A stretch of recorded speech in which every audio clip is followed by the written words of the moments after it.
Kalau yang mau ditebus itu kita harus mati dulu baru ditebus. Jangan ditebus dulu baru mati. Agak lain. Loh, sekarang waktu abang meminta penebusan atau pengampunan dosa, apakah abang sudah mati dulu?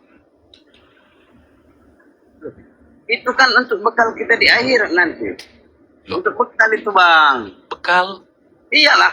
bekal apa? Contoh, dalam sebuah riwayat, siapa yang mencium dan mengusap batu Hajar Aswad, dosanya dihapuskan sehabis-habisnya. Betul? Oh aku nggak ke situ bang.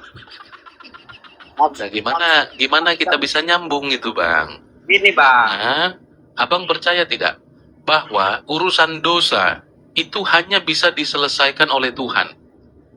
Betul. Betul. Lalu kenapa ada batu bisa menghapus dosa? Itu ibaratnya sunnah itu.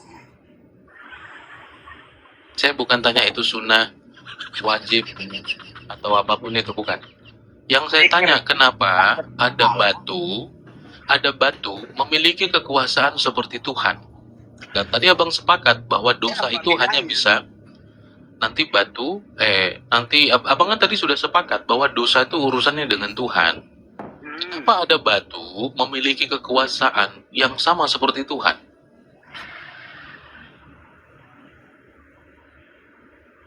Nggak ada kekuasaan sudah seperti batu kekuasaan milik Tuhan. Siapa yang bilang? Siapakah yang berkuasa menghapus dosa? Anda bilang kayak gitu ada dalilnya nggak? Atau ada ayatnya gitu? Inilah susahnya kalau kita diskusi dengan yang awam. Betulkah mengusap, mencium batu Hajar Aswad menghapus dosa sehabis-habisnya? Betul atau tidak? Oh, enggak. Berarti abang mau bantah Nabi abang? Abang mau bantah Nabi abang? Ada buktinya kayak gitu? Itu hadis yang sahih, Bang. Bahkan negara keluar uang miliaran rupiah untuk boleh mensubsidi yang pergi ke sana. Itu bukan untuk menghisap itu. Beribadah. Abang jangan nanggapin kalau abang belum tahu. Jangan dinanggapin. Di sana itu beribadah. Beribadah itu sholat juga di sana. Saya enggak tanya aktivitas apa abang lakukan di sana, beli kurma, beli parfum, minum ini apa gitu, enggak. Yang saya tanya, betulkah ada batu yang diusap dan dicium menghapus dosa sehabis-habisnya, betul atau tidak? Tidak. Kenapa abang bilang tidak? Tidak tahu atau tidak mengerti? Kalau urusan dosa itu soalnya soal untuk Tuhan. Nah, lalu kenapa ada yang mengajarkan mengusap batu menghapus dosa?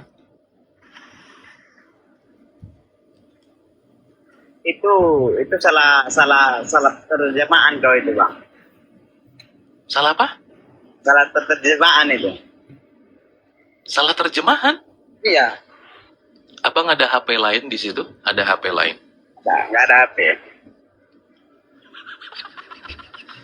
Satu. Lalu bagaimana abang bilang saya salah terjemahan, tapi abang juga abang nggak ngerti yang saya maksud itu gimana saya membuktikannya, gitu loh. Coba di HP abang coba. Mana?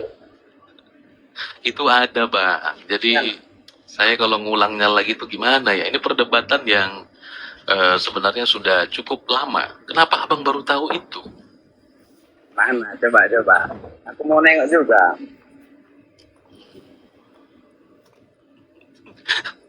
Gimana nih, teman-teman?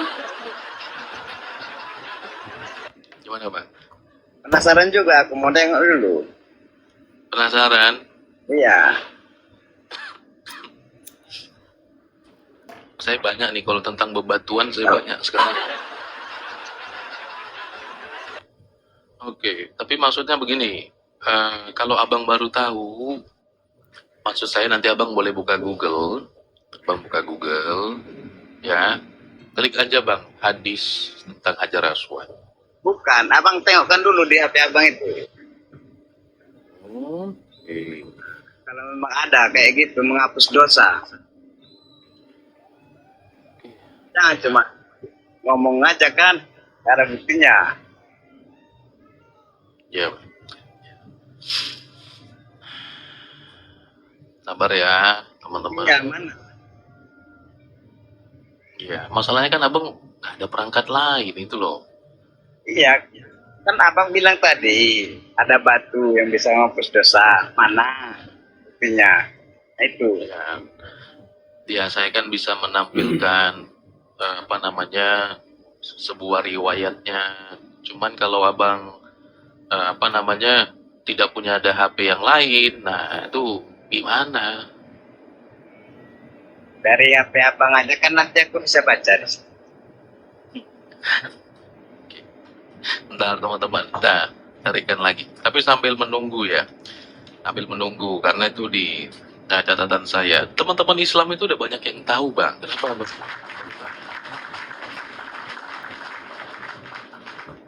Sabar ya teman-teman, ini karena diminta lagi, Mana? jadi kita coba buka. Ini ada aku. Ya. Oke. Aku bukan ustadz bang.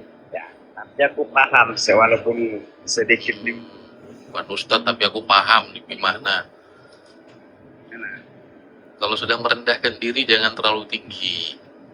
Ini hadis NU ya, Bang ya. Pertama, ini websitenya dari NU. Teman-teman lihat. Yang pertama ini dari Tirmizi, ya.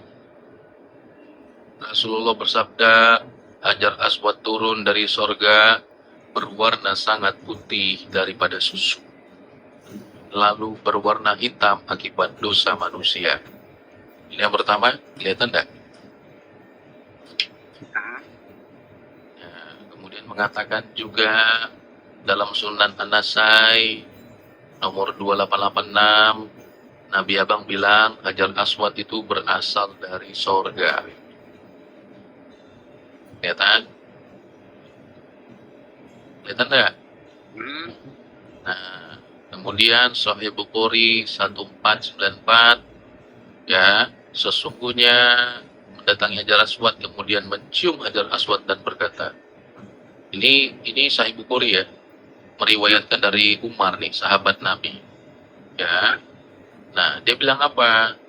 Bahwa Hajar Aswad dan berkata, aku mengetahui engkau adalah batu dan tidak akan memberikan faedah apapun. Jika aku tidak melihat Nabi menciummu, maka aku tidak akan mencium. Jadi, dia melihat siapa, maka dia mau mencium itu. Dia ngikut toh. Ya. Nah, kenapa dia ikut itu? Tapi kan nggak ada di situ untuk menghapuskan dosa. Gimana bang? Menghilangkan dosa nggak ada. Sabar bang ya, kalau abang mau tekun untuk mendengarkan nggak apa-apa.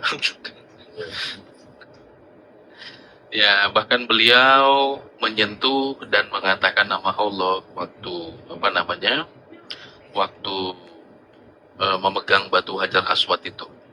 Sabar ya. Sabar teman-teman, karena ini abangnya belum tahu, saya harus membuka catatan renungan saya.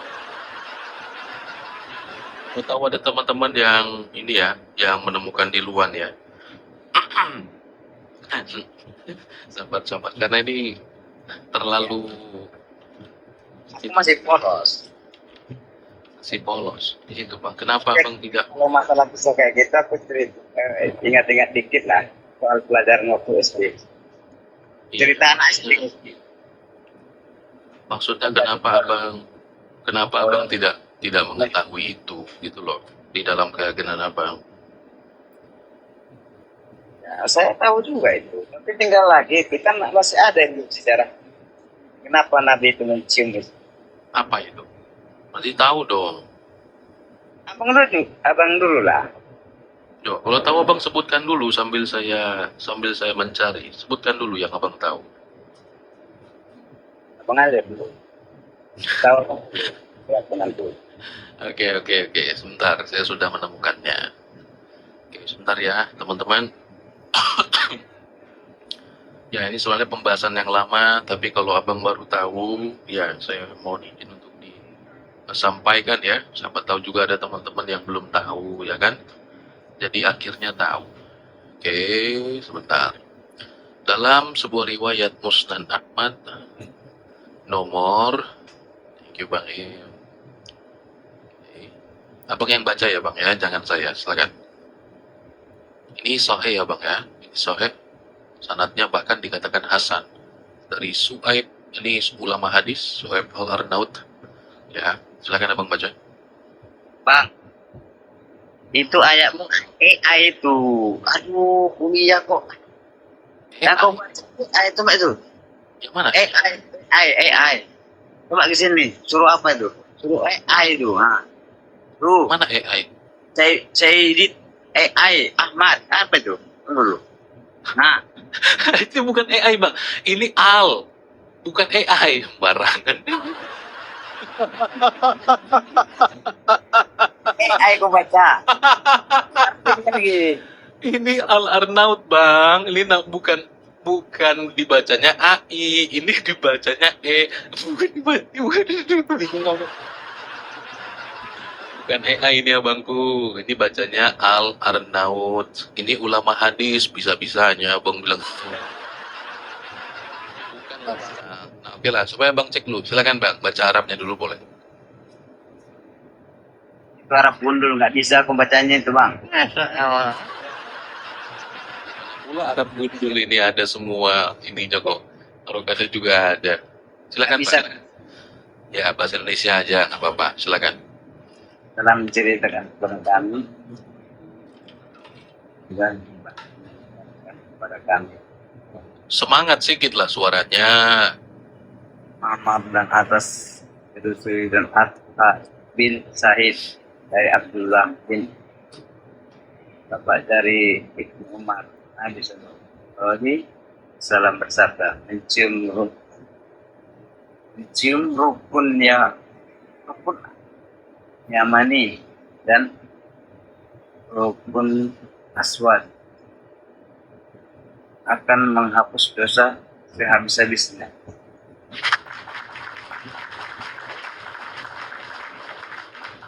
Mencium rukun Yamani dan rukun Aswad menghapus dosa sehabis-habisnya.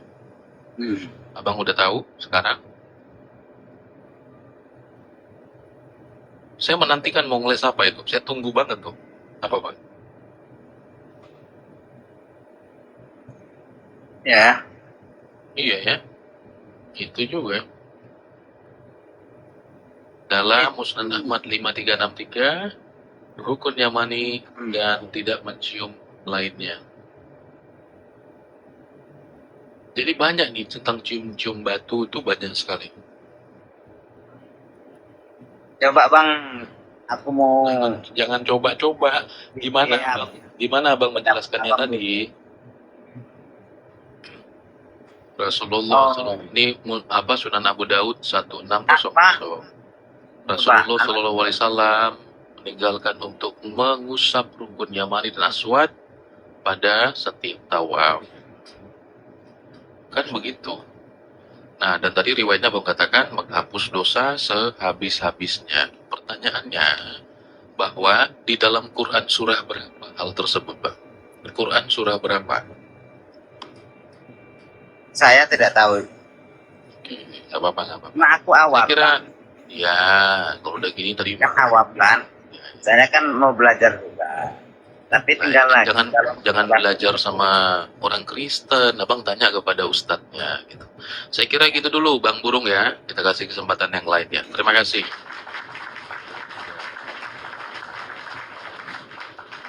Namanya Rian ya. Oke, kita lanjutkan ya teman-teman. Sekali lagi terima kasih untuk semua teman-teman yang sudah bergabung. Baru pertama kali menemukan saya dalam ruangan ini, teman-teman jangan lupa follow dulu, sehingga nanti di kesempatan yang akan datang teman-teman akan dapat dengan mudah untuk menemukan siaran ini.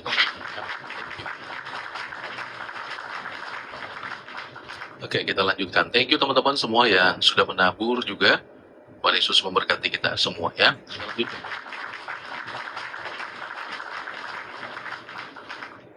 Ada Bang Razak. Razak Muhammad. Selamat malam. Halo. Selamat malam. Ya, halo bang. Malam bang. Malam. Dari mana keyakinannya bang? Ya, namanya aja itu bang. Itu namanya Hasan Muhammad. Berarti Muslim kah? Ya soalnya banyak yang sudah murtad bang. Pak pendeta siapa itu ada namanya Muhammad. Jangan pakai Muhammad lah saya bilang. Oh itu nama KTP saya katanya. Lagi mah. Oke bang. Dari Muslim ya bang ya. Boleh on cam bang? Sabar bang. Gimana nih? Ya. Saya kirim dari sini. Tenang aja bang. Silakan.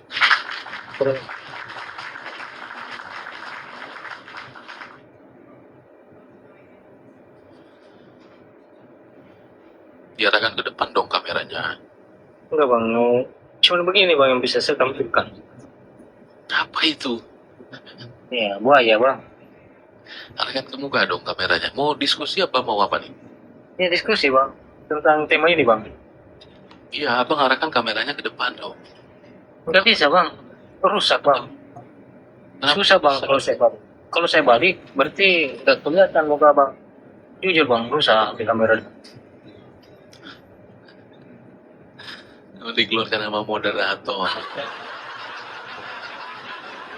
Macam aja alasan teman-teman. Semudah untuk membuka kamera itu loh, kenapa teman-teman pusing gitu. Kenapa?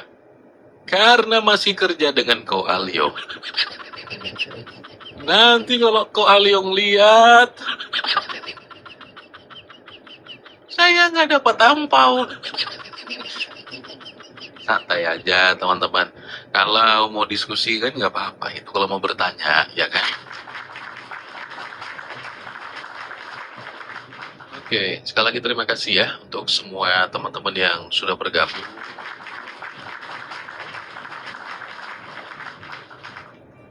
Oke, ada Arjuma Rizky. Selamat malam. Halo. Selamat malam. Arjuna.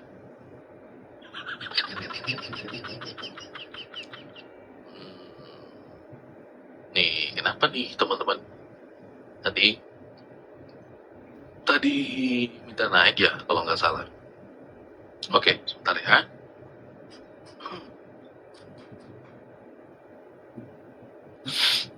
Ya, ada channel. Selamat malam. Halo. Halo, malam Bang. Ya. Selamat malam, Bang. Channel dari mana keyakinannya? Muslim Bang. Muslim. Boleh bantuan cam ya Bang ya? Silakan.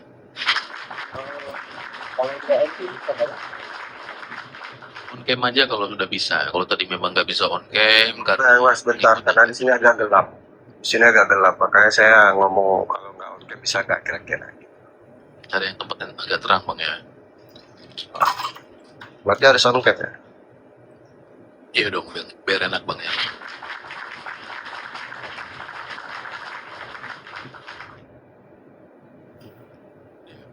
Kita tunggu sebentar ya teman-teman.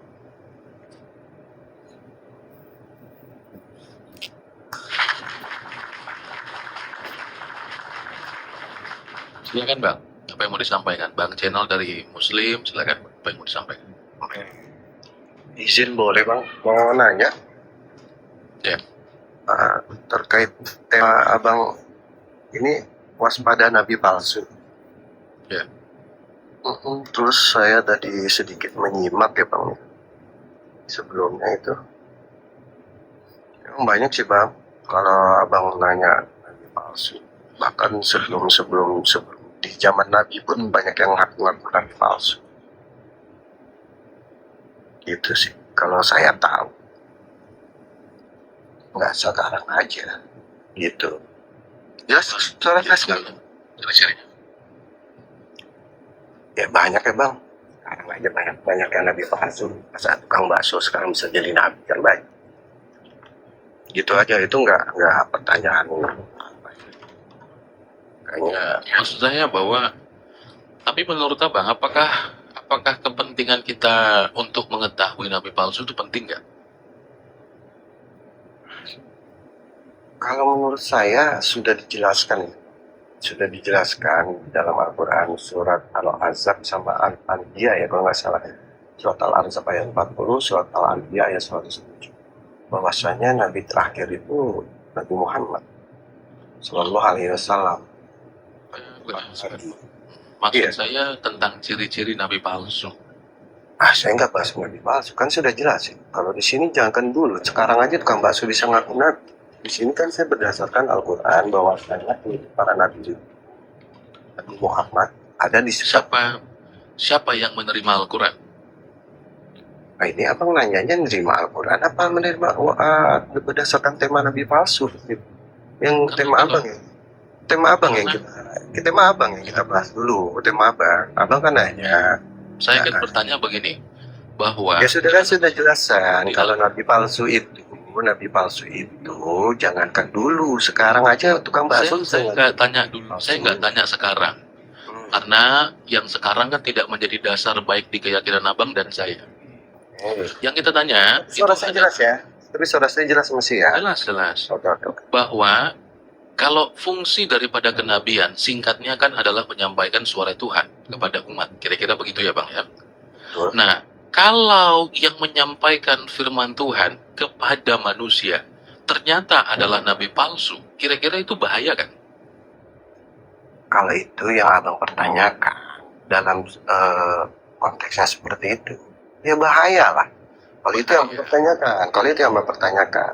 Bahaya. Tapi Nah, di sini, mohon maaf, sebelum abang ke arah sana, intinya tadi itu saya sudah jelaskan bahwasanya tidak ada daya di dalam Al-Quran di surat Anbiya ayat 107 atau saya di surat Al-Ahzab ayat 40 itu sudah dijelaskan bahwa Nabi terakhir itu Nabi Muhammad.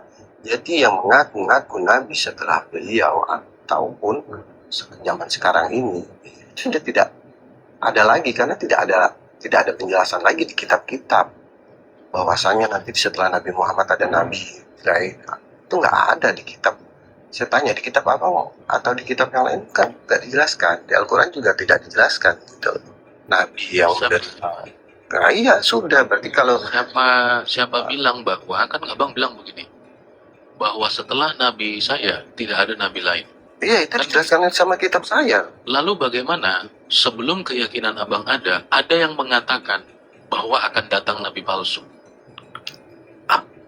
Kan saya bilang di zamannya beliau aja Nabi saya itu banyak yang mengaku Nabi, tapi kan tidak ada tanda-tanda nubuahnya bahwa itu Nabi.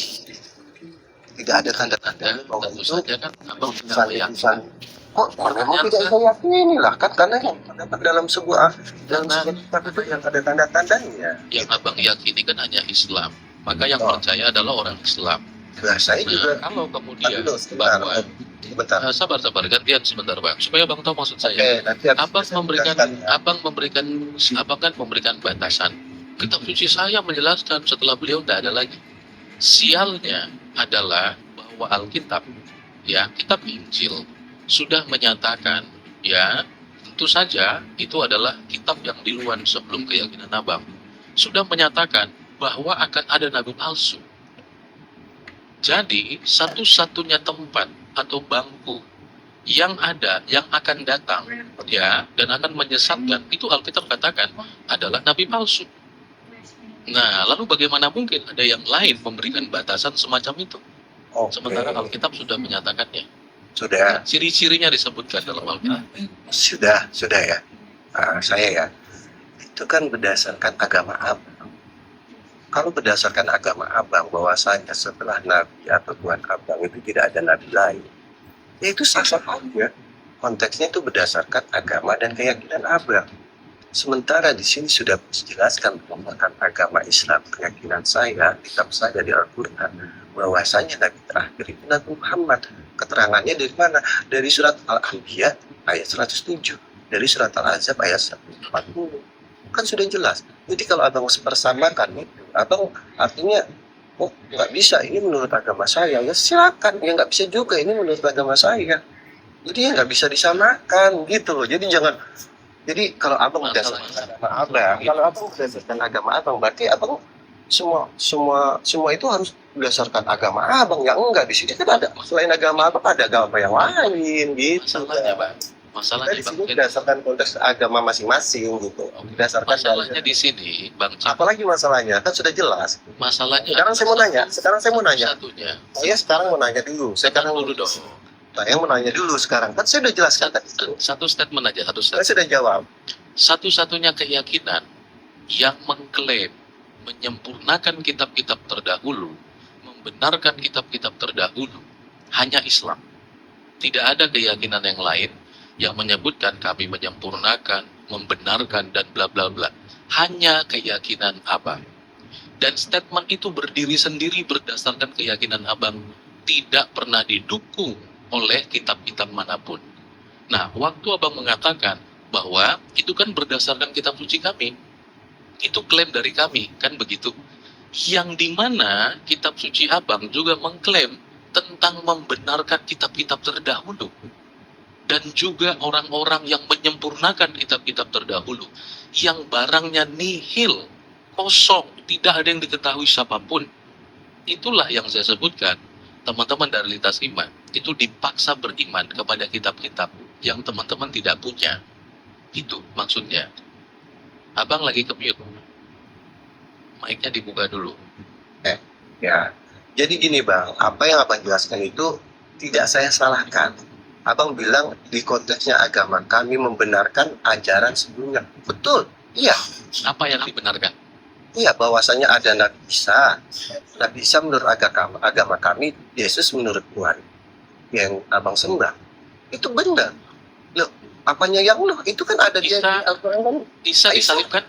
Ah, enggak. Kalau di agama kami, kita dulu. Nah, Dengar- itu dia, dengar- makanya. dengar dulu. Kenapa abang bilang Tadi dibenarkan? abang- Tapi keyakinan abang adalah Tadi abang ngomong, saya diam. Sekarang kita diskusi. Tolong abang diam juga. makanya pakai Sebenarnya sepakat nggak? Sepakat nggak? Kalau nggak sepakat ya udah. Sepakat. Tolong mute. sepakat, tapi Oke, mute. jangan Diam banyak dulu. mengklaim. Diam dulu. Saya nggak ngeklaim. Ya, Jangan. kenapa Ya. abang bilang membenarkan? Mana yang dibenarkan? Sekarang Silakan. gini. Kan apa yang sendiri bilang bahwasanya di Al-Quran itu membenarkan agama-agama terdahulu. Ngeklaimnya begitu. Enggak, apa yang ngomong tadi? Makanya Kitab suci abang yang bilang. ya, iya. Makanya saya bilang benar. Faktanya membenarkan tidak? Membenarkan apa? Kan yang saya benarkan Nabi Isa itu adalah dalam agama kami. Nabi Isa bukan Tuhan Yesus di agama kalian. Itu benar di agama kami. Itu Nah, kan itu boleh. benar di agama kami. Nah, itu kan kalau kalian mengklaim itu Nabi Isa bahwa Tuhan kalian, silakan. Kan saya nggak mengarah sana. Masalahnya bang, kami tidak Masalah mengarah lagi. dari sana. Kalian ini banyak masalah. Masalahnya bukan, abang itu yang terlalu mengklaim banyak keyakinan yang nggak nyambung. Ini berdasarkan kitab Satu-satunya. kami. Satu-satunya yang merasa menyempurnakan kitab itu cuma agama kalian. Membenarkan cuma kalian, tapi yang mana yang dibenarkan nggak ada yang tahu. Nampak? Di Nah, sini. sekarang apa yang dibenarkan? Saya mau tanya, apa yang dibenarkan? Oke, sebenarnya ketika agama kami datang ke agama Apa yang dibenarkan? ini mau dijawab. Kalau situ ngomong terus gimana? Silakan, jangan ngalur ngidul kemana-mana. Apa yang Yang dibenarkan? benar itu bahwasanya sudah dijelaskan tadi. Salah satunya Nabi Muhammad adalah Nabi terakhir. Berdasarkan Nggak ada kitab lagi. berdasarkan kitab terdahulu? Itu Nabi Isa ada di kami. Berarti kan benar. Bukan, ini abang nggak nyambung nih diskusinya. Itu kalau kamu jangan diskusi lintas iman kalau nggak bisa. Kan kamu bilang tadi diskusi tentang misalnya membenarkan kitab-kitab terdahulu. Yang dibenarkan itu yang mana? Artinya kamu akan punya ukuran bahwa kitab sucimu sebagai ukuran kepada kitab-kitab suci yang lain. Lah pertanyaannya, kamu ukur mana? Kamu ukur siapa? Kalau kitab yang kamu dipaksa yakini, tapi kamu tidak punya, kamu tidak tahu barangnya.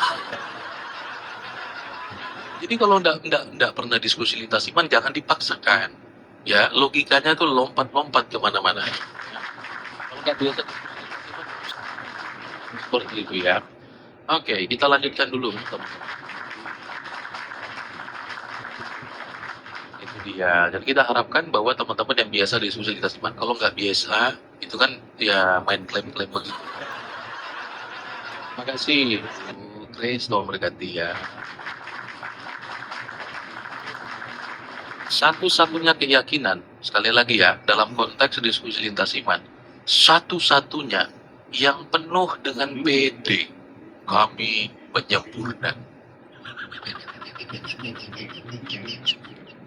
Itu klaim, saya bilang. Enggak, itu bukan klaim. Oke, proof. Buktikan. Malam-malam semua. Kami membenarkan kitab-kitab. Yang lain itu sudah dipalsukan. Oke, yang mana yang dipalsukan? Malam semua. Jadi gimana kita mau diskusi sehat dengan kalian? Kalian sudah thank you. Kalian memulainya dengan sesuatu yang tidak sehat. Kalau hanya kemudian mengklaim ya, nah itu kan semua juga bisa ngeklaim itu pekerjaan yang paling tidak membutuhkan tenaga. Ngeklaim saya orang paling ganteng di kampung ini. Waktu kamu bilang kamu paling ganteng, pembandingnya tuh harus ada. Ya, kamu paling ganteng dibandingkan sama siapa? Ya, nah jangan sampai pembandingnya nggak ada itu. Kami membenarkan yang terdahulu. Yang terdahulu ada nggak? Jadi kalau kamu bilang kamu si paling, tapi tidak dibandingkan dengan yang lain, atau tidak ada komparasinya, itu yang saya sebut sebagai klaim. Karena klaim itu paling mudah. Tidak membutuhkan keringat klaim itu. Saya paling kaya. Apa buktinya? Wah, pokoknya aku paling kaya. Jadi kita kayak kita tuh ngobrol sama anak TK tuh, teman-teman. Anak TK yang ingusan. Bang, aku hebat loh. Aku kalahkan Superman, Batman. Ya. Kemarin aku mengalahkan ada 17-32 orang. Iya deh, iya. Aku juga kalahkan Batman kemarin loh bang, di TK. Iya. Hebat. Jadi kita ngomong itu gitu sama mereka. Ya, kalau kami membenarkan, penyempurna kami mah. Hebat kau kami. Bah, tidak pernah berubah. Ya. Jadi kalau misalnya diskusinya hanya klaim-klaim begitu ya, ngapain gitu loh. Ya kan? Karena ngeklaim tuh paling tidak membutuhkan tenaga. Tidak membutuhkan keringat gitu. Cuman ngeklaim ya kan, kenapa nggak bisa? Gitu loh. Tapi bukan tentang klaimnya. Harus sampai kepada pembuktian. Saya bertanya tadi ada kepada wanita yang namanya Aisyah. Dia bilang, jangan cuma ngomongin hadis. Ayo coba pertanyakan Quran. Yang mana? Yo, yang mana? Oke, kalau kamu memberikan saya kesempatan bertanya, saya mau tanya, bagaimana membuktikan Al-Araf 157? Nama Nabi tadi ada dalam Taurat dan Injil. Tahu? Di mana orangnya sekarang? Tolong bantu saya cari. Ya, di mana Aisyah itu sekarang? Ya, tadi kan menantang saya untuk bertanya. Waktu saya tanya, kayaknya sampai sekarang masih nangis di pojokan. Saya mau tanya. Karena di dalam situ ada sebuah pernyataan bahwa nama Nabi kalian, Nabi yang Umi disebutkan dalam Al-Araf 157, itu terdapat dalam Taurat dan Injil. Bagaimana membuktikan itu? Dong Taurat dan Injil aja yang kalian imani yang mana? Apakah karena di sana tidak ada jadi kalian tuduh palsu? Ini kan aneh banget teman-teman. Ya, ini aneh sekali. Nah karena tidak ada kamu tuduh palsu. Itu enak sekali ya teman-teman. Itu sama seperti orang saya jelaskan ya. Ada tanah kosong dibeli sama orang. Dia bangun rumahnya 2 lantai di situ. Orang nih beli tanah kosong, Bapak si A katakan, dia beli rumahnya dari tanah itu kosong. Tanah kosong, dia bangun rumahnya di situ 2 lantai. 2 lantai. Sudah terbangun, bagus begitu, datanglah orang keluar dari gorong-gorong. Dari gorong-gorong, baju compang-camping, ada tompelnya mata merah. Ya toh? Datang bapak ini. Terus dia bilang begini, ini sesungguhnya adalah rumah saya. Wahai orang-orang, waduh, manggil orang lagi. Ceritakanlah kepadaku, siapakah yang telah mengambil rumah ini? Pak, Bapak siapa ya? Sesungguhnya, akulah yang memiliki rumah-rumah ini. Pak,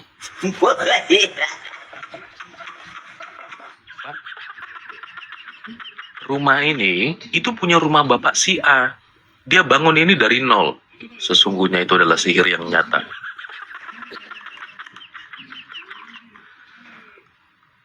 Loh Pak, ini rumah dari kosong Pak. Ya, dia berusaha meyakinkan semua orang, teman-teman. Berusaha dia yakinkan semua orang. Sampai bapak yang punya rumah itu keluar. Ya, bapak yang punya rumah itu keluar. Ada apa ini Pak? Ya, ada apa ini? Terus bapak ini bilang, sesungguhnya engkaulah yang telah mengambil alih rumah ini. Ini rumah saya Pak. Ya, ini rumah saya. Kalau kamu dalam keraguan-raguan, coba lihat dalam rumah itu semua foto-foto saya semua. Oh, aneh banget. Dia berusaha mengumpulkan banyak orang untuk meyakinkan banyak orang, teman-teman. Ya kan? Sampai bapak ini lagi, bapak yang punya rumah ini jadi nggak nyaman gitu. Pak, ini sertifikatnya. Ini saya beli. Ya. Nah, ini notanya. Semuanya sudah ada, Pak.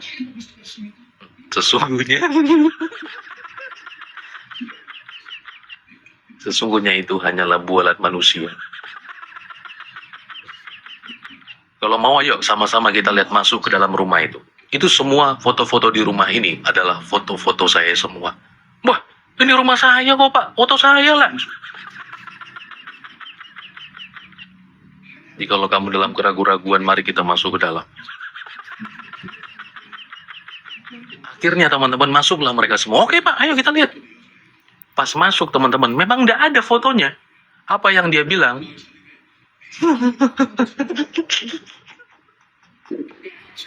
Sesungguhnya ini semua sudah dirubah-rubah oleh manusia.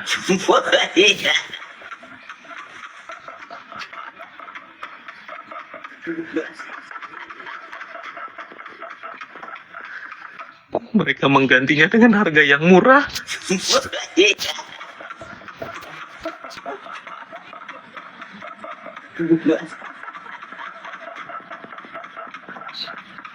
Sungguh mereka akan mendapat azab yang pedih.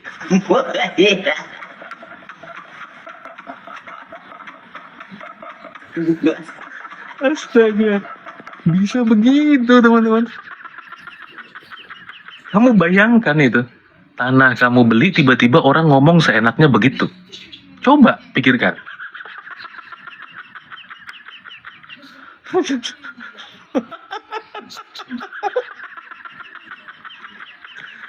Aduh, saya harap kamu memahami ini teman-teman ya, memahami logikanya. Seperti itulah ketika ada orang yang mengklaim bahkan menuduh Alkitab dipalsukan tanpa bukti apapun, menyangkali penyaliban Yesus dari satu ayat yang sangat anakronisme, parah. Sekali lagi ya, ini dalam konteks diskusi lintas iman bagi orang-orang ya yang menyamakan apa yang ada di dalam Alkitab dengan sesuatu yang lain.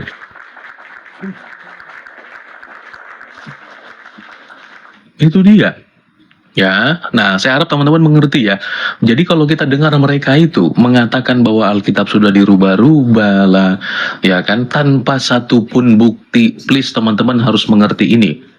Makanya saya bilang mereka itu adalah orang-orang yang hanya dipaksa beriman kepada kitab-kitab, tapi mereka tidak punya. Tapi mereka tidak punya itu. Nah, kenapa mereka bisa menuduh seperti itu, teman-teman sekalian? Ya kan? Oke ya, kita lanjutkan teman-teman. Saya kasihkan. Oke, baik. Sabar ya, teman-teman yang naik. Saya harap bisa on cam ya. Oke, sebentar. Ada. Silakan dari teman-teman dari lintas umat. Bentar ya. Ini saya coba naikkan mana nih?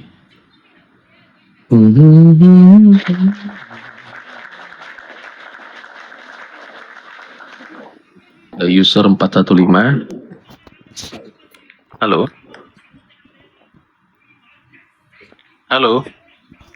Halo kakak, ya, ya halo, User dari mana keyakinannya? suaranya jelas nggak? Jelas. Suaranya jelas. Saya mau tanya soal Kristen kak, soalnya saya masih belajar sih, maksudnya soal kekristenan ini ya. Jadi di dalam Kristen ada nggak sih ajaran buat berbakti kepada orang tua, terutama ibu kayak gitu? Berbakti kepada Orang tua, halo? ya, Berbakti kepada orang tua tentu dong. Di dalam ya Alkitab kepada orang tua, ya. maksudnya mau lihat ayatnya. Terus kan Yesus itu kan anak dari Yuda. Saya dari Islam, tapi saya lagi berusaha buat cari antara Kristen dan Islam sih kak.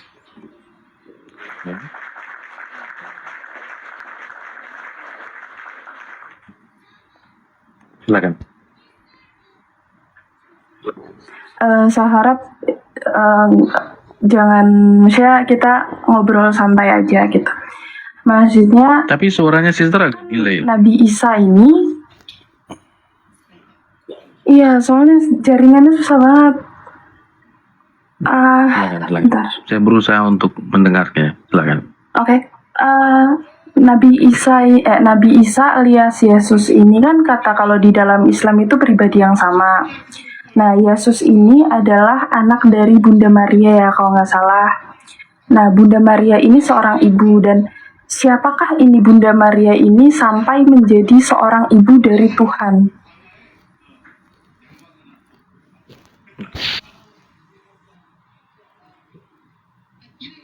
Itu saja dulu kah? Atau Ya ada itu dulu aja, minta tolong dijelasin soal Bunda Maria ini sosok yang seperti apa perbedaan Bunda Maria dan orang yang beriman lainnya, yang beriman ya, itu yang membuat dia menjadi seorang ibu dari Tuhan itu sendiri.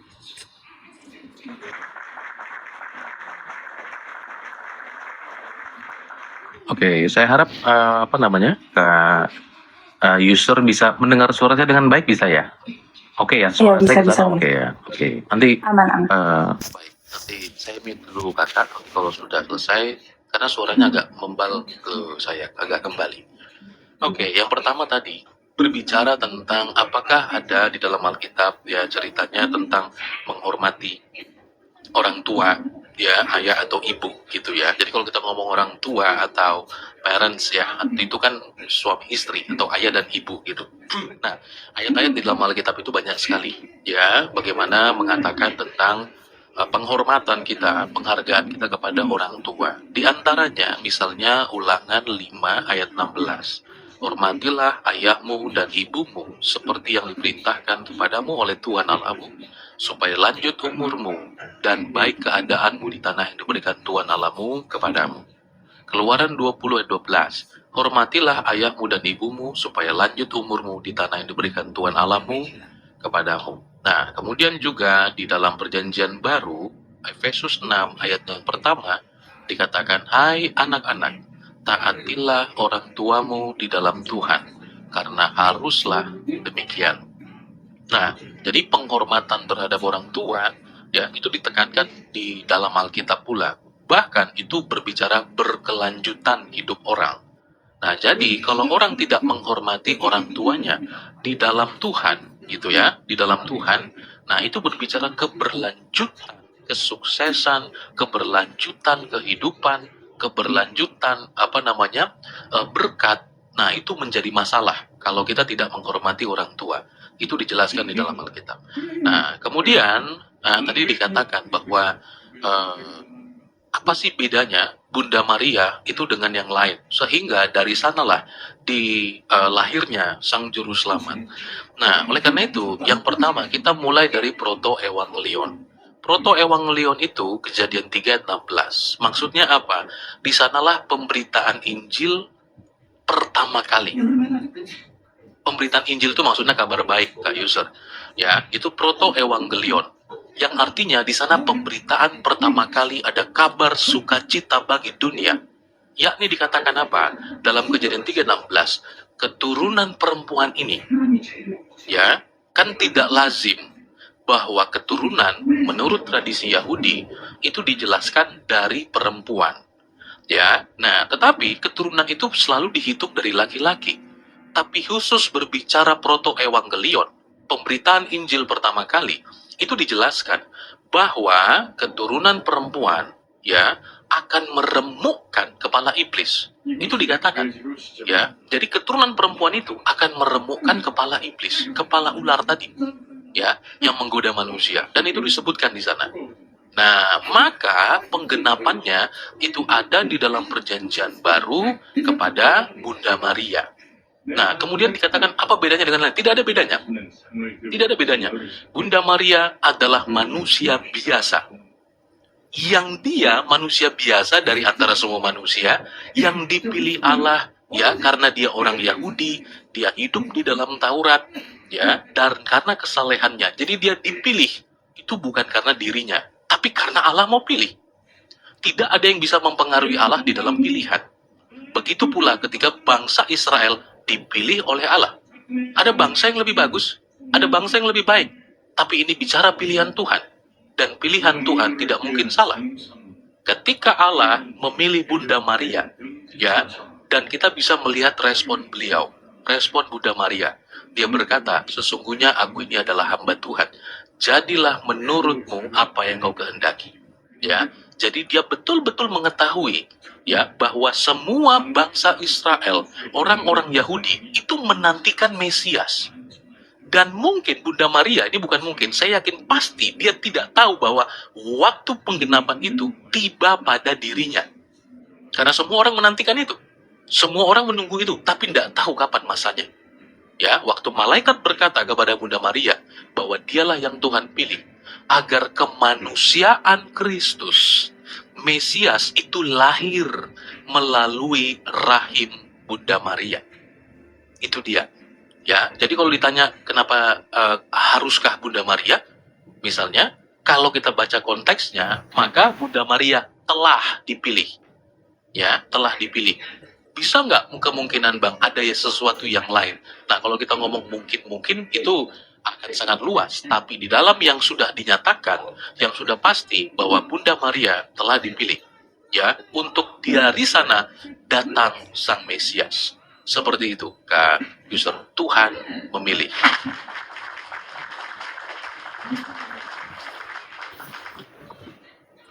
Oke Kak, selanjutnya berarti apakah Yesus itu harus berbakti kepada Maria yang dia benar-benar sebuah ciptaannya sendiri, yaitu manusia? Ya, Yesus Kristus lahir di tengah-tengah bangsa Yahudi. Dengan segala tuntutan yang ada tadi saya sebutkan di dalam Keluaran, di dalam Ulangan untuk menghormati orang tua. Ya, dan Yesus Kristus juga melakukan hal itu di dalam kemanusiaannya. Maka Yesus disebutkan oleh orang-orang tersebut bahwa Yesus Kristus disebutkan juga anak tukang kayu. Orang-orang Yahudi itu memiliki kebiasaan bahwa anaknya itu akan melakukan apa yang orang tuanya lakukan atau diberikan kemampuan untuk melakukan apa yang orang tuanya lakukan. Contoh, kalau biasanya bapaknya nelayan, ya, maka bapaknya akan mengajarkan juga apa yang menjadi pekerjaannya. Diberikan sebuah kemampuan, diajarkan sebuah kemampuan untuk melakukan hal yang sama. Ya, kalau misalnya ayahnya tukang kayu, nah maka itu biasanya juga diajarkan kesenian atau kemudian karya untuk melakukan hal yang sama. Ya, seperti itu. Nah, maka kalau dikatakan apakah dia juga menghormati orang tuanya? Sangat. Ya, Yesus Kristus waktu dia datang sebagai manusia, ya, dia datang sebagai manusia. Hal-hal sebagai kemanusiaan itu tidak pernah dia ingkari. Tidak pernah dia lepas dari sana. Tidak. Karena dia datang sebagai manusia. Kalau datang sebagai benda mati, ya nggak ada kaitannya. Kaitan sejarah nggak ada, kaitan keturunan nggak ada, kaitan hukum tidak ada. Kalau misalnya datang sebagai benda mati.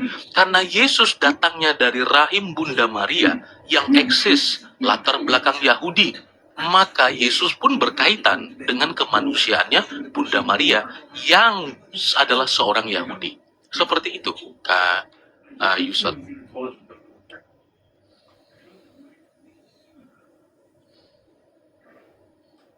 Silakan. Di unmute dulu mic-nya ya. Sebuah zat daripada Tuhan itu dia tetap ini ya, manusia bisa Suaranya saya nggak kedengaran. harus tetap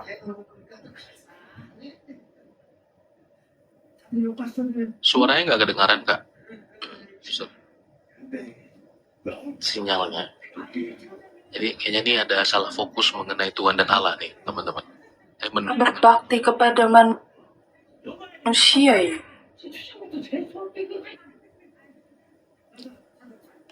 Putus-putus suaranya, kan. Yang Maria itu kan manusia. Ya. Mungkin Oke, sorry, saya ulang lagi. Berarti sebuah zat dari Tuhan itu dia berbakti kepada manusia. Apakah itu sesuatu hal yang pantas di dalam Kristen? Ya. Jadi bahwa waktu saya katakan Yesus Kristus, Saya ulang lagi ya. Ini di Tuhan atas musik di dalam.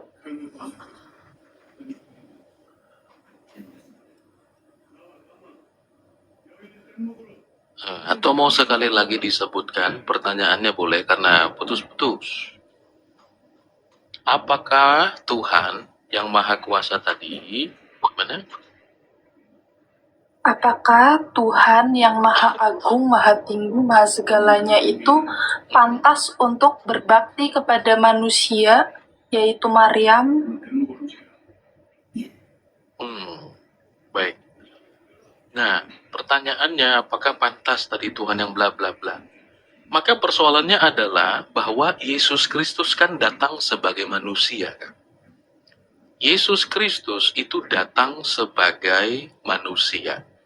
Nah, jadi di dalam iman Kristen, Yesus Kristus itu yang adalah firman Allah, menyatakan diri sebagai manusia, memiliki natur manusia. Ya, nah, atau mudahnya bahwa Yesus Kristus memiliki duinatur. Pernah dengar istilah ini? Ya, memiliki duinatur. Maka Yesus dalam keadaannya sebagai manusia, kan kemanusiaannya itu tadi dilahirkan, tetapi kealahannya itu kan tidak dilahirkan. Keilahian Kristus itu tidak dilahirkan. Yang dilahirkan itu adalah kemanusiaannya. Tapi kehidupan Yesus itu bukan dimulai dari kelahirannya sebagai manusia, tetapi keberadaan Kristus itu dia sudah kekal di dalam keadaannya sebagai Allah. Saya maksudnya mau oret-oret sesuatu, tapi takutnya nanti jaringan kakak kurang bagus. Kalau mendengarkan saya begini, apakah jaringannya bagus ya? Oke nggak? Iya, oke, aman. Oke, misalnya ya teman-teman, saya sering menggunakan ini untuk analogi ya kepada teman-teman juga. Jadi saya harap teman-teman bisa mengerti kenapa Yesus Kristus ya dan yang datang sebagai manusia itu tadi. Sebentar ya, teman-teman.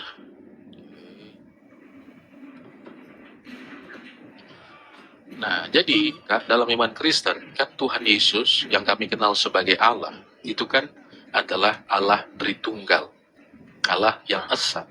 Ya. Nah, Allah Tritunggal, yakni Bapa, Firman, dan Roh Kudus. Ya, hakikatnya adalah Allah. Nah, maka daripada itu, di dalam Alkitab, Yohanes 1 ayat 1 dikatakan, Firman itu kan adalah Allah. Yohanes 1 ayat 1, Firman adalah Allah. Yohanes 1 ayat 14 dikatakan, Firman itu telah menjadi manusia. Jadi Bapa, Firman, dan Roh Kudus yang datang sebagai manusia itu Firman-Nya. Ya, Firman-Nya. Nah, Firman-Nya itu tadi dinyatakan kepada kita menjadi manusia. Firman Allah itu turun, datang sebagai manusia melalui proses kelahiran. Jadi firman Allah yang adalah Allah ini memiliki dua natur.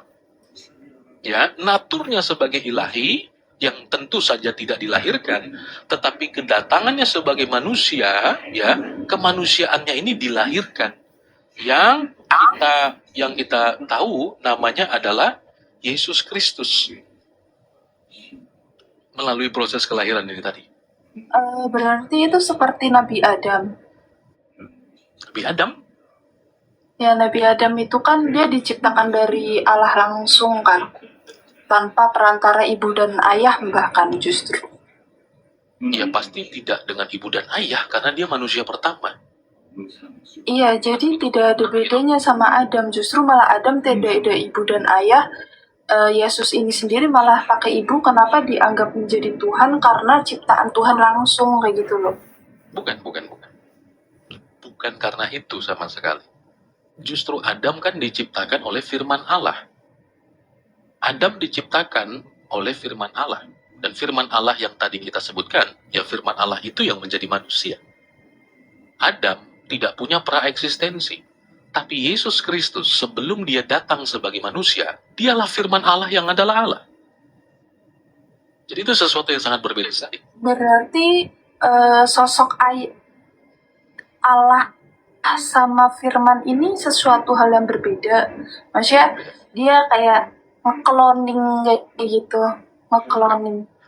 Dalam iman Kristen, Dia Allah ini nge-cloning menjadi firman atau? No. Ini eksistensi yang sudah ada sejak kekal, yakni Bapa, Firman, dan Roh Kudus. Tidak ada Allah tanpa Firman. Ya. Nah, kami percaya Firman itu bersama-sama dengan Allah. Jadi kalau ada Allah tanpa Firman, itu Allah yang bisu. Allah tanpa rohnya, itu Allah yang mati. Paham maksudnya? Jadi Bapa, Tapi Firman, dan Roh Kudus. kan firman ini Apa? Firman ini kan cloning dari Allah kan. Kalau nggak cloning berarti Allah ini ketika Yesus mati di 3 hari itu, maka harusnya dunia ini hancur kan. Ini kan tetap harus ada Allah di sini kan. Kalau tidak di cloning, maka Kenapa? Allah ini Kenapa close? gimana mengurus? Iya. Saya nggak tahu bagaimana istilahmu memandang Allah. Apakah Tuhan itu terbatas dan kemudian dia seperti seseorang yang lagi pantau CCTV itu, dan memang harus satu seperti satu biji? Tentu saja Tapi kami tidak percaya demikian. apakah Tuhan itu terbatas, tidak bisa menghapus dosa manusia tanpa dia menjadi manusia? Tentu saja cara yang dia lakukan itu bukan cara kita. Apalagi, mohon maaf, melibatkan benda mati untuk menghapus dosa manusia. Itu lebih hina. Itu tidak boleh. Karena penebusan yang dilakukan oleh Yesus Kristus, justru dia membuktikan dialah yang kasih dan dialah yang adil. Kalau Tuhan sudah menyatakan sesuatu, sister, itu harus digenapi. Tidak boleh tidak. Contohnya, bahwa manusia yang berdosa akan dihukum. Harus betul-betul ada penghukuman. Tidak boleh tidak. Nah, maka waktu kita melihat bahwa tadi ini ke sini dulu ya. Karena nanti kalau dalam konsep penebusan, ya, itu sesuatu yang topik yang baru. Tapi berbicara bahwa Bapa, Firman, dan Roh Kudus, inilah eksistensi Allah yang sudah ada sejak kekal. Ya, jadi kalau sister bilang pengkloningan itu sesuatu yang keliru. Karena sekali lagi saya katakan, orang Kristen percaya Bapa, Firman, dan Roh Kudus adalah Allah. Ya, adalah Allah. Hanya ada satu hakikatnya sebagai Allah. Ya, tidak ada tiga hakikat Allah. Tidak ada. Hanya ada satu hakikatnya sebagai Allah. Jadi Bapa adalah Allah, Firman adalah Allah, dan Roh Kudus adalah Allah. Ini adalah topik yang memang agak susah waktu kita ngobrol dengan teman-teman lintas iman. Karena teman-teman lintas iman, ya, menurut saya itu belum clear pembahasan firman Allah itu apa. Ya, firman Allah itu siapa.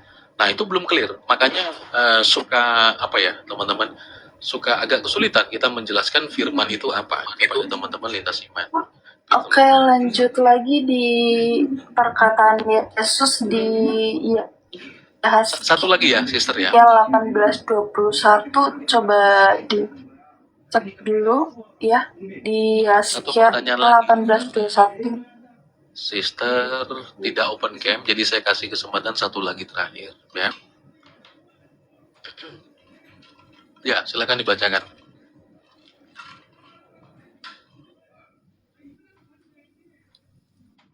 Itu kan menceritakan tentang taubat ya, maksudnya Yesus itu mengatakan bahwa harus bertaubat untuk, kalau nggak salah ya, coba itu pertanyaan yang lain, tadi udah clear kan katanya. Yeskiel berapa? Kenapa bilang di dalam kitab Yeskiel Tuhan Yesus Yeskiel ngomong 18:21. Coba Yeskiel 18:21. Kita bacakan Yeskiel 18 ayat 21. Tetapi jikalau orang fasik bertobat dari segala dosanya yang dilakukannya dan berpegang pada segala ketetapan yang ketetapanku serta melakukan keadilan dan kebenaran, ia pasti hidup, ia tidak akan mati. Pertanyaannya,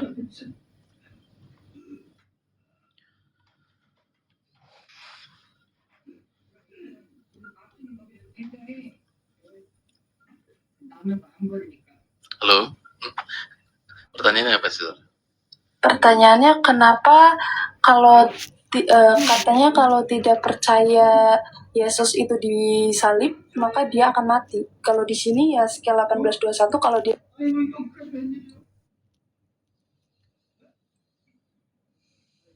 Itu konteksnya terlalu jauh sih. Konteksnya terlalu jauh. Karena itu dua pembahasan yang berbeda. Gitu loh. Ya, dalam konteks Yeskiel dengan di dalam konteks perjanjian baru Tuhan Yesus Kristus itu kan waktunya berbeda, sister. Di dalam konteks Yeskiel, Yesus Kristus menyatakan diri sebagai manusia, sehingga ketetapan yang diberikan kepada orang Israel ya, itu kan ini harus melakukan baru dipandang benar. Mereka harus melakukan Taurat sehingga dipandang benar. Mereka akan pertanyaan selanjutnya, soalnya saya masih tapi maunya juga jaringannya oke gitu loh. Ya, jaringannya oke supaya saya bisa interaksi. Tapi kalau ini agak susah nih. Mau respon dengan baik kalau misalnya jaringan teman-teman tidak pas gitu loh, ya kan? Putus-putus, delay, ya itu dia teman-teman. Ya, jadi supaya kita tahu interaksinya seperti apa. Kalau kan mau dibenturkan atau mau kayaknya nggak cocok nih, katanya percaya Yesus selamat. Tapi kenapa di bagian ini dikatakan bahwa harus bertobat, harus ini, harus itu, ya itu dua konteks yang berbeda bahkan, ya seperti itu. Nah, jadi itu nggak bisa disama-samakan. Itu ya, teman-teman sekalian. Jadi silakan nanti kalau ada teman-teman dari lintas iman yang masih akan bergabung bersama-sama dengan kita masih kasih kesempatan. Dan yang kita mau ya, yang betul-betul bisa diskusi lintas iman, teman-teman. Bukan orang-orang yang dimasukin aja. Oke, ada Miftah Ruda. Selamat malam. Halo. Ya, selamat malam. Selamat malam. Dari mana keyakinannya, Pak? Muslim, Kak. Muslim ya. Boleh bantu on cam ya?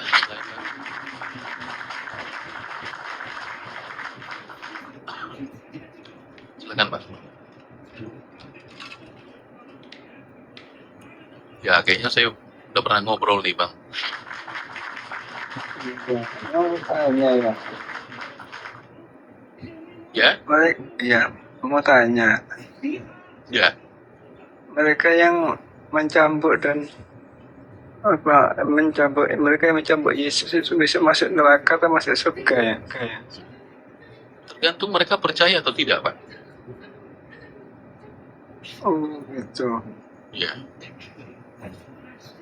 Ketika ada orang di dalam konteks imannya Pak Miftah menjadi musuh Islam atau membunuh sahabat, ya, tapi di kemudian dia bertaubat misalnya dan dia percaya, apakah dia diterima atau tidak? Nah, terus, nah iya, itu kan orang Yahudi tuh gimana sih? Maksudnya? Mereka tuh orang Yahudi atau yang mencampuk Yesus siapa, orang Yahudi atau gimana? Yang ini Pak, makanya Pak Miftah penting sekali untuk Pak Miftah kan, apalagi sudah sangat sepuh. Harus Bapak percaya Tuhan itu setia kepada firman-Nya. Bukan Tuhan itu menghilangkan 3 kitabnya Pak. Jadi Pak Miftah nggak ngerti apa isi Taurat, apa isi Injil. Nggak ngerti alurnya gimana sih. Kalau udah punya kitab kok.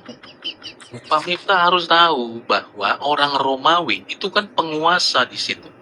Ya, dia menjajah waktu itu.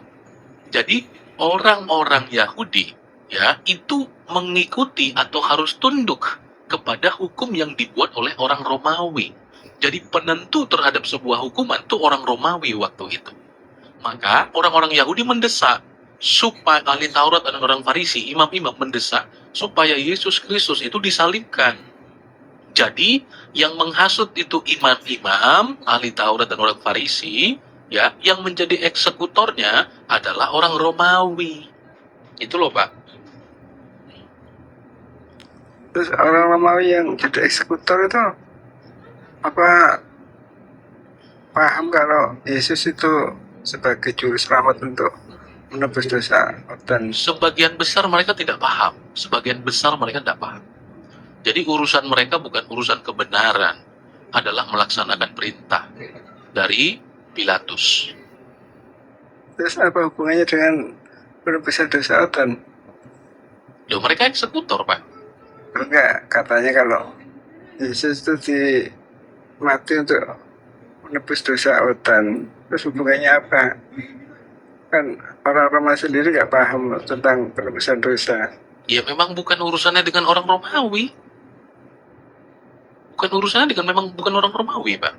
Tapi Tuhan Yesus sudah katakan, bahkan sebelum dia disalibkan, Tuhan Yesus sudah bilang bahwa dia akan diserahkan kepada imam-imam, kemudian dia mati dan bangkit. Itu sudah disebutkan sebelum peristiwanya terjadi. Jadi itu telah dinyatakan oleh Tuhan Yesus. Jadi sekalipun mereka nggak tahu, mereka nggak ngerti ini, bahwa pokoknya mereka melaksanakan tugas saja, tapi Tuhan Yesus sudah menyatakan itu. Begitu. Dan terkait dengan tema saya, di dalam 2 Petrus pasal yang kedua, salah satu ciri daripada nabi palsu di dalam Alkitab adalah menyangkal penebusan Mesias. Penebusan manusia. Ya. Penebusan dosa manusia atau gimana? Yesus Kristus yang menebus manusia itu disangkali oleh pengikut nabi palsu. Dan itu dikatakan dalam 2 Petrus pasal yang kedua. Jauh sebelum bahkan keyakinan Bapa ada. Ya, jadi nabi palsu mengatakan bahwa Yesus Kristus atau tidak ada penebusan. Itu dikatakan. Dia menyangkali kematian Tuhan Yesus. Seperti itu. Tapi Yahudi sendiri kan nggak mengakui Yesus sebagai Mesias. Gimana? Murid-murid Yesus orang Yahudi. Bapak ngomong Yahudi, Yahudi yang mana? Yahudi yang aslinya Yahudi sekarang. Tuh, murid-murid Yesus orang Yahudi, Pak. Rasul Paulus orang Yahudi. Enggak, gini lah. Karena keyakinan orang Yahudi itu gak mengakui Yesus sebagai Mesias karena posisinya gak bisa, kok bisa di apa namanya, kok bisa disalib gitu, intinya kayak gitu. Ya, itu aneh. Itu aneh, Pak. Bahwa Yesus Kristus kenapa nggak disebutkan sampai dia bangkit tuh? Hanya tentang matinya saja. Yesus Kristus bangkit dari antara orang mati. Itu dia. Jadi tidak berhenti pada penyaliban toh. Itu loh. Bahkan salah satu yang sebagai orang yang percaya dia sudah mati, ya, adalah Rasul Paulus. Kini berbalik dan percaya kepada Yesus. Dan masih banyak lagi. Itu loh. Jadi kalau kita ngomong orang Yahudi, Pak, itu luar sekali. Ya, banyak sekali kalau kita ngomong orang Yahudi itu banyak. Golongan-golongannya juga banyak. Jadi waktu teman-teman bilang orang Yahudi, nah itu Yahudi yang mana itu? Misalnya di dalam Al-Quran, bahwa Tuhan Bapa mengutuk orang Yahudi menjadi kera karena mereka tidak menghargai hari Sabat. Itu aturan Yahudi yang mana ya Pak ya? Bapak tahu nggak? Nah, kalau di runut itu memang benar adanya dulu, itu waktu itu benar kejadian ada. Buktinya? Ya kan bisa dicari. Cari di mana? Hanya di dalam kitab suci Bapak itu mah. Nggak ada Pak, nggak ada. Kalau tentang hukum Taurat Pak, itu harus ada ketetapannya. Apa ketetapan bahwa melanggar hari Sabat dikutuk jadi kera? Itu aturan apa? Enggak gini dicari. Nggak ada. Enggak, tentang orang yang dikutuk apa? Dikutuk jadi kera. Dari orang. Iya kan ada, kesanku pernah baca itu ada kok. Memang benar ada kejadian itu. Di mana? Dicari di Google. Oh jadi di Google sih Pak. Iya. Ya kok saya bilang. Nggak ada itu.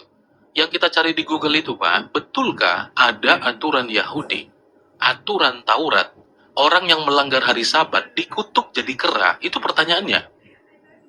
Kalau Bapak cari keranya sekarang ya nggak ada Pak. Orang itu cuman di pikiran Bapak aja kok. Yang kita mau tahu itu Pak, yang kita mau tahu itu aturannya. Aturannya terdapat di mana itu? Ada ketetapan, ya, ada ketetapan bahwa melanggar hari Sabat dikutuk jadi kera. Oh ya kalau di apa 10 komentar katanya nggak boleh nyembah patung ya. Bapak kayaknya kurang darah, Pak. Kurang darah. Orang ngomong apa, jawab apa, Bapak ini. Enggak. Saya tanya yang gitu. Katanya Nggak apa-apa, Bapak tidur aja, Pak. Nanti besok pagi Bentar. pusing-pusing bangun.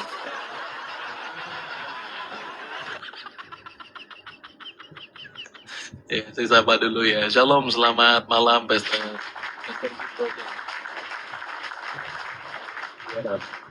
Ya, shalom, shalom. Izin menyapa dulu. Shalom semua dalam ruangan Pastor Jeki.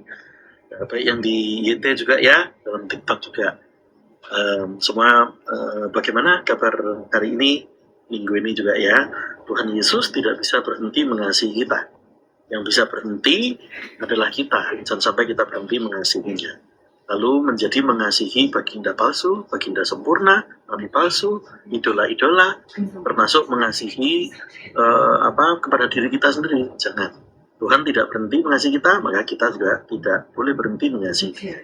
Semua diberi umur panjang di tangan kanan tanpa terkecuali, di tangan kiri diberi kekayaan kemuliaan dalam perkenan Tuhan Yesus. Amin.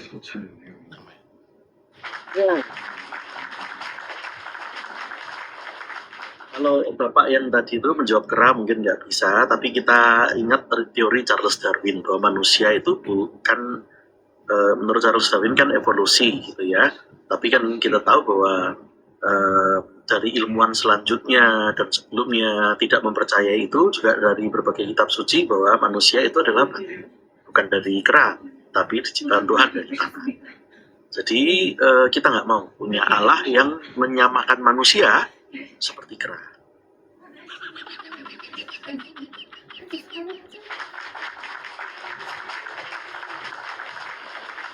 Oke, teman-teman.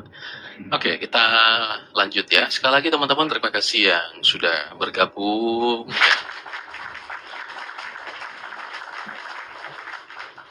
Oke, teman-teman yang belum follow, teman-teman boleh follow dulu ya.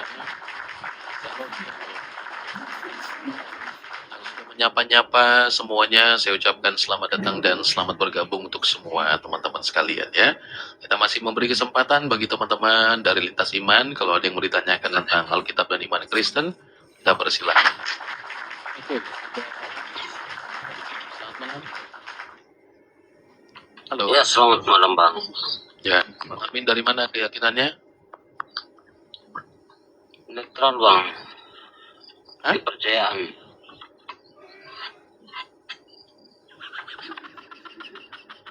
Maksudnya gimana Bang? Kepercayaan orang tua Bang, bukan Muslim, bukan Kristen. Di KTP ketulis apa?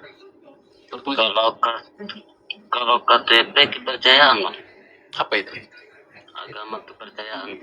Iya, apa namanya? Ya, kurang tahu juga lah.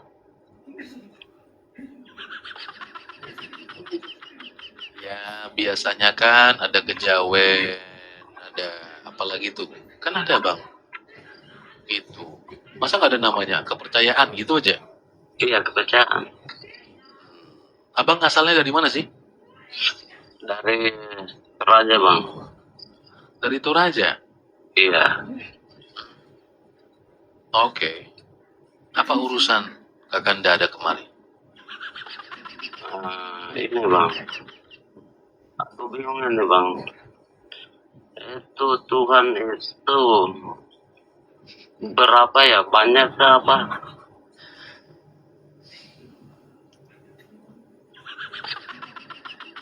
Karena Jadi bahkan pertanyaan abang sudah mulai bilang Tuhan itu berapa? iya, Itu aneh banget Bang. Saya Karena- bertanya bahwa Tuhan itu ada orang bilang satu apa sih? karena Berapa banyak? karena kulihat ini komal-komal orang ini. Katanya ada Tuhan Kristen, Tuhan Yahudi, Tuhan Muslim. Yang betul mana itu Bang?